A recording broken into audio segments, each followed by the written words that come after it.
Gulong niya, tingnan mo yung gulong niya, pumapasok sa lane mo, so magbagal ka na lang. Huwag kang iilag papunta sa kaliwa.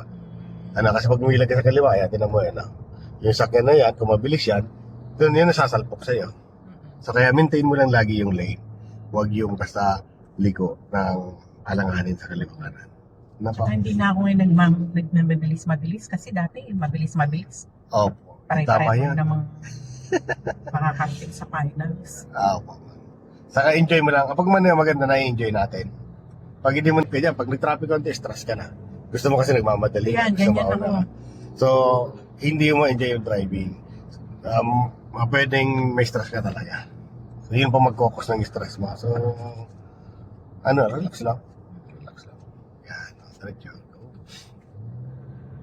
Yan. Basta yung guhit yan, yung reference natin, dalawang guhit sa kaliwa o kanan.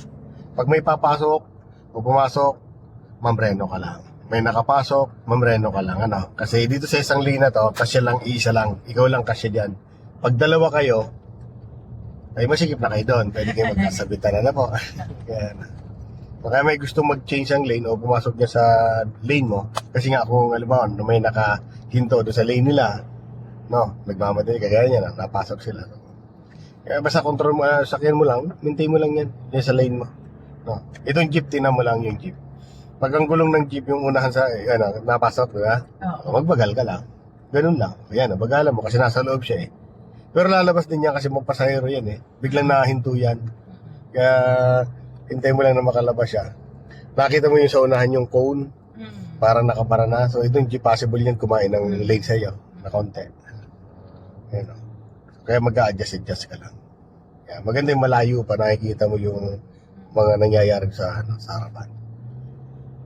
Kasi biglang mag-cut yung nasa kaliwa o nasa kanan, papunta dyan sa lane mo. Yun lang bantayan mo. Maintain mo lang yung sakyan mo sa gitna ng iyong lane. Kaya ganyan lang. Pag ramdam mong napunta sa kanan, di kontrol mo lang, konti lang. Basta ang galaw ng manibela, ganyan lang, konti lang. Huwag mo lang biglang ihilahin. Kahit di ka mag-change ang lane, maganda, practicein mo yung mata mo natin sa mirror. Bilang ka lang, 1, 2, 3, yung dito, then balik. Practicein mo lang yun. Ganyan din sa kaliwa. Ganun na.